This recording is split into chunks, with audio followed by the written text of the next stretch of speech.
Now I brought this Tamiya DT03 chassis. It was without body, without wheels and tyres, and without motor and ESC, which I am not fussed about at all, because that's what I wanted. But the good thing is it comes with the oil shock absorbers. So I'll be truthful, I paid £59 for it delivered, which I don't think was bad at all for what you get.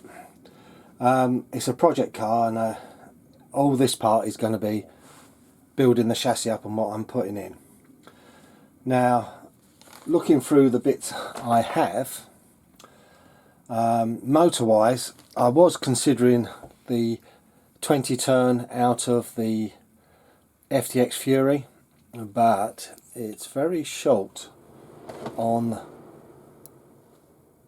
the pinion shaft. So what I was thinking, it's not much difference in weight. I've got a 21 turn. Surpass. I might have to remove this metal bracket to make it a bit smaller, because diameter wise the motor is the same. The difference is longer. But then if you look at it, the most of the extra is just a fan unit. And as this motor is in a funny place on the sort of well inside plastic, I thought that could be an advantage. So we'll see how it goes when we get to mounting.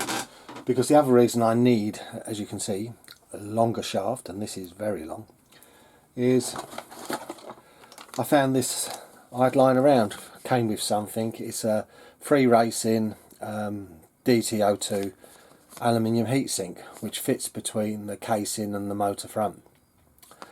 So this could be a good thing to put in. I've got no idea how it fits,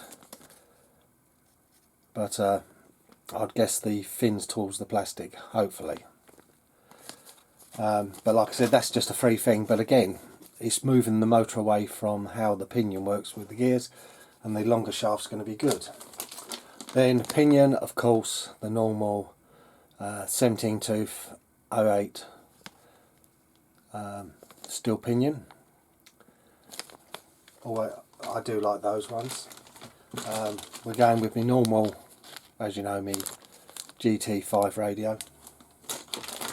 Servo wise, I've got an Electronics 2069, and this is a waterproof, metal geared, and it's about 15 kg. So that's more than plenty for this chassis weight.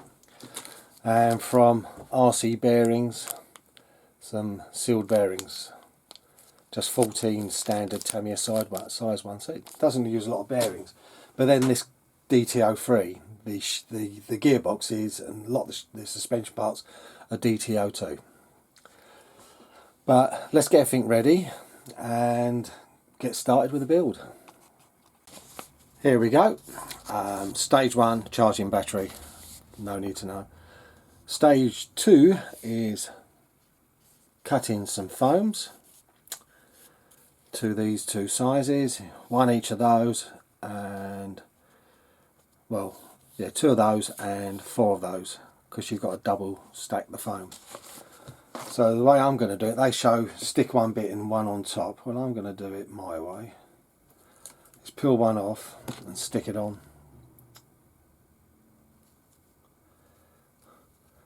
And then peel the 2 off and fit it.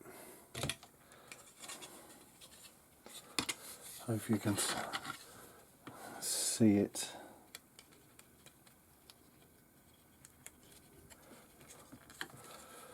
There we go. It's hard to do and see in the, even though I've got the light on. It's really hard to see. There we go. And then the little one goes the other end.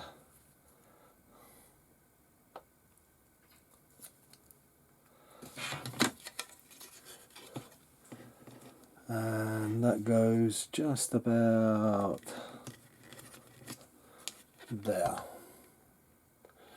The other side's exactly the same, so I'm not going to do it twice, but just mirrored. Now section 3 is screwing the two halves of the chassis together with 2 screws. They say about a little bit of grease on them. I use candle wax now, but you definitely need to do it because this is a pretty hard plastic. Or I'll go to say a very hard plastic. Now it's showing a screw right at the back here. So we'll see if we can get that one started. The biggest problem is getting it into the hole. There we go.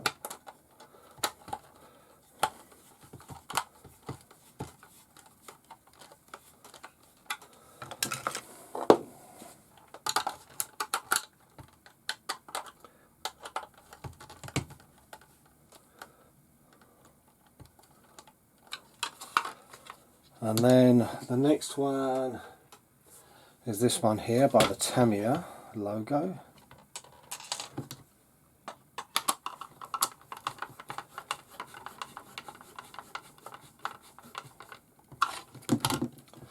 And the final one is in this one here where it's like a circle with an angle, yeah, with a slight flat on it.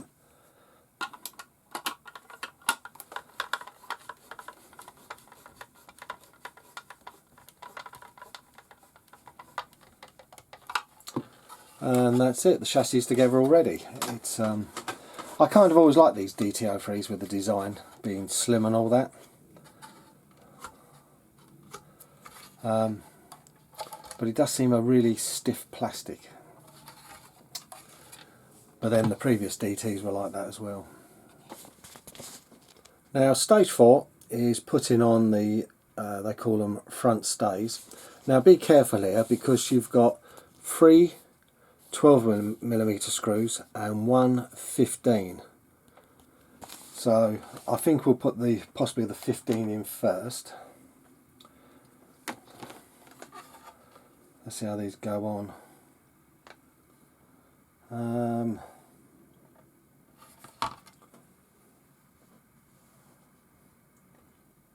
That's definitely the one for this side.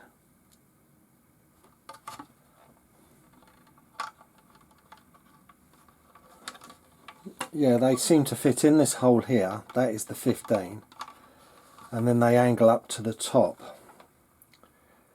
So that's the 15 screw. So we've got that one out of the way in the correct place, so we can't muck up. And then the top one is, this one is the 12, or first of the 12.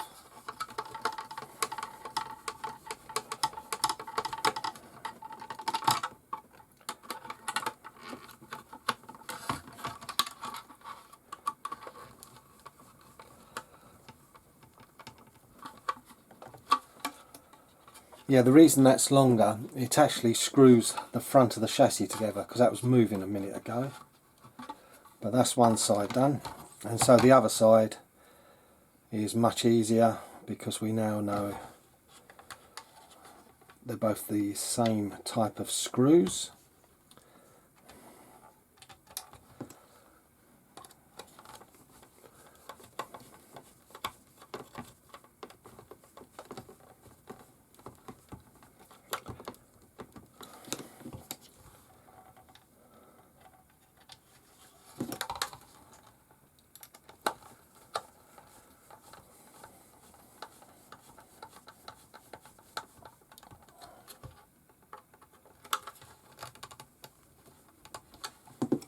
It's pleasing they've used a slightly softer plastic on those parts to the chassis, so I like that a lot. But that concludes part 4.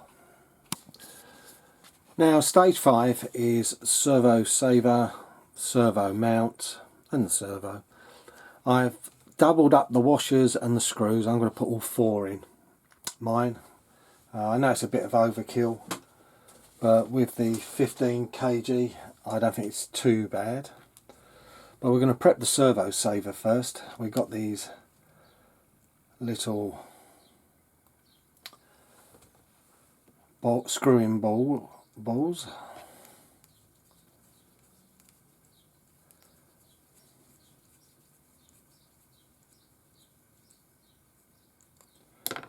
And then on the other side goes these little tiny nuts, like that, if you can see. And then I'm going to put some pliers in there to hold the nut and tighten up.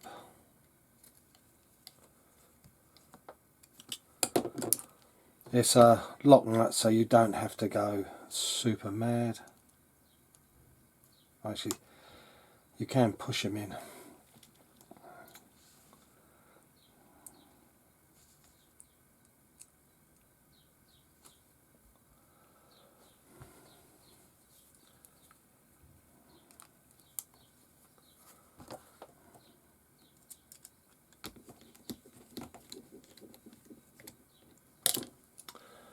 Like so. And then I've already cut out the correct servo saver, or the servo mount, which is these e-tronics use the same as Tamiya Futaba.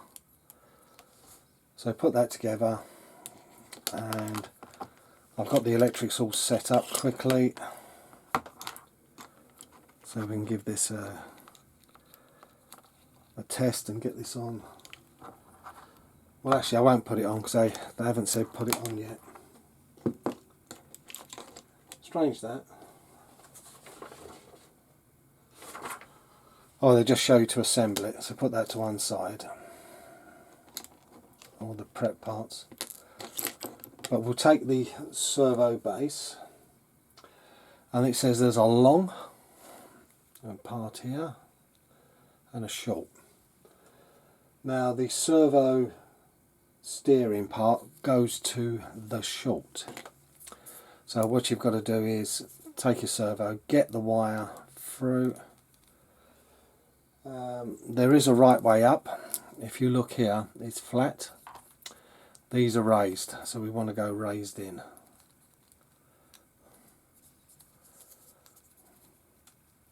Make sure you get the wire through first, and it drops nicely in. And we'll add the 4 screws. The only reason I'm adding 4 is I am using a more powerful than normal servo.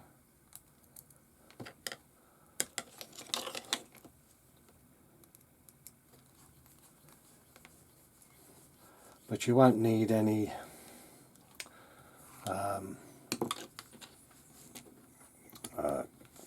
grease or wax to put these in, because this plastic is softer. But if you want to go further with it, you can change this out to a nice aluminium one, they do. But I can't see the point. It's only holding the servo in place, and if it works, it works.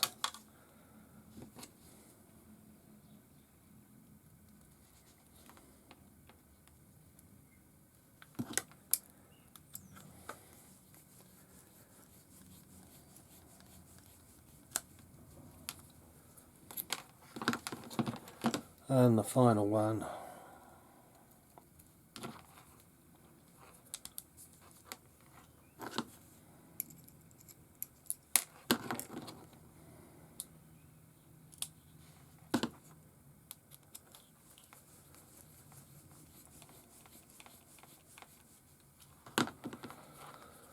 That's what you should end up with.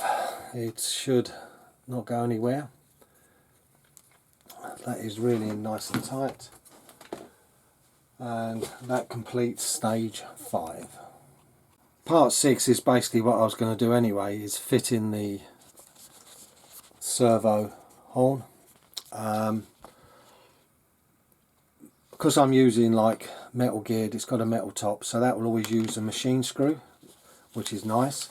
The one they've got in there, this one is plenty long enough. I think it's about a 10mm. Yep. And I'll be using a very small amount of thread lock anyway.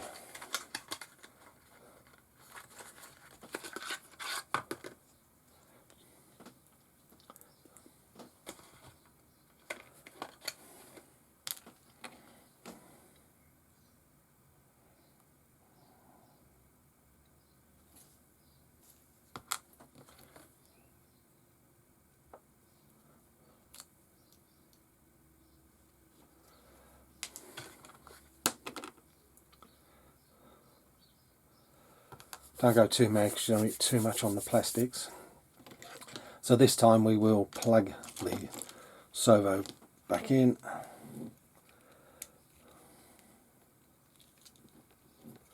It's already on.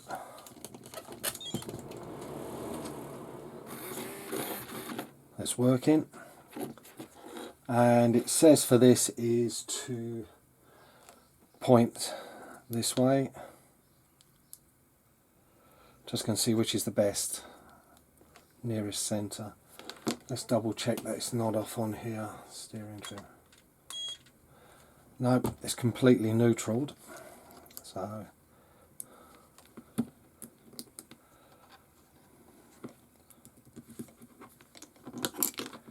do the screw up.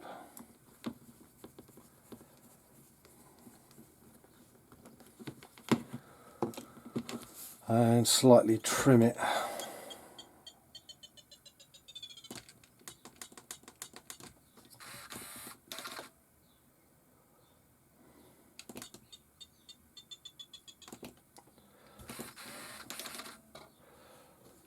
Now I've done that central, and I had to put about 80 left to get it central. So one thing with servos, I've never really had one completely dead centre. But that completes part 6. Now part 8, I won't going to bore you with winding bull ends onto 50mm gap. These have been done to 50mm. One cup has to face up and one faces down. You make 2 off and just pop them on. That's where good long nose pliers are good for these ones.